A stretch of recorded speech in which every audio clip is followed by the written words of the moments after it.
All right, back on the Rich Van Tassel Show, giving you the final games for Week 14 of the NFL season here. Next up, we have Oakland Raiders at 5-7, traveling to Denver to play the Broncos at 10-2. Injuries for the visiting Raiders: Khalil Mack, defensive end; Amari Cooper, wide receiver, are both questionable. For the Denver Broncos, all listed as questionable: Vernon Davis, tight end; Danny Trevathan, the linebacker; DeMarcus Ware, the defensive end linebacker; C.J. Anderson, running back; Ronnie Hillman, running back.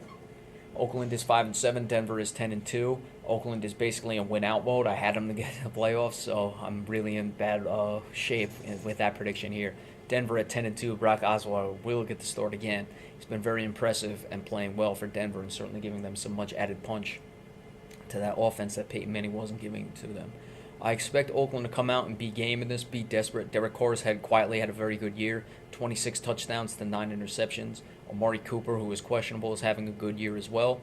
Latavius Murray has run the ball very well this year as well, over 4 yards per carry. So he's been very effective. We wondered how he could carry such a heavy workload, and he certainly hasn't disappointed this year, but only 5 touchdowns. Expect Oakland to come out, as we said, and be desperate, but Denver is just too talented. They're going to win this game.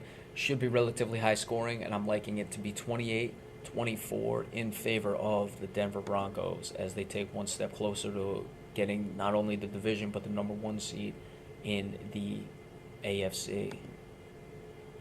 All right, the Dallas Cowboys at 4-8 travel to Green Bay to play the Packers, who are 8-4. Injuries for the visiting Cowboys: Morris Claiborne, their cornerback, is questionable, or is probable, For the Green Bay Packers, Ty Montgomery, wide receiver, questionable. Demarius Randall, cornerback, probable. Andrew Corliss, their tight end, is on injury reserve. Green Bay has had some time after that wild victory over the Detroit Lions. They're going to look to keep it going and get another game up on the Minnesota Vikings in that division. Cowboys are really in desperation time right now. Certainly not out of that division, but at 4-8, you really don't have much room to lose many more games.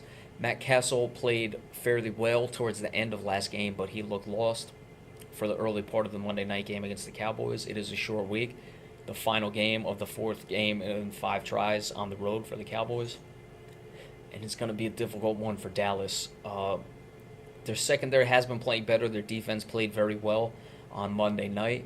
They were blitzing a lot more. We'll see if they continue to do that. I expect that Green Bay will be ready for it, as there was a new wrinkle that the Cowboys showed in that game, and I'm liking them to come out, Green Bay that is, and handle it.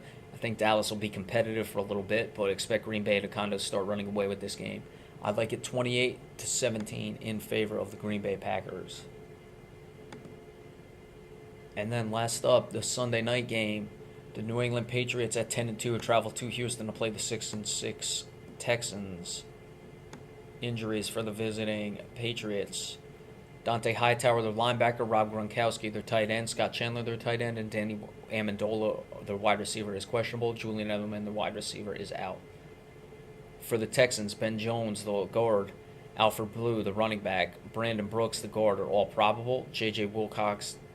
Watt, that is, the defensive end, is questionable, and Jadeveon Clowney, their linebacker, is probable. Now, Houston has gotten themselves right back in the thick of things, going 4-1 over their last 5. They're tied for the division lead and only 1 game out of the wild card in the AFC.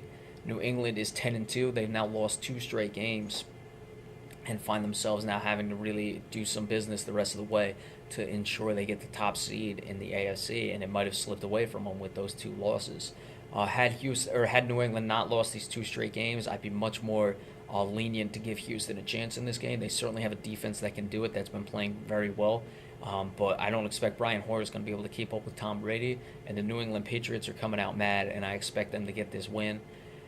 Probably won't blow Houston out. Houston's shown they're too good of a team for that with too good of a defense, but it'll certainly start to extend late. And I'm liking this game 34-23 in favor of the New England Patriots.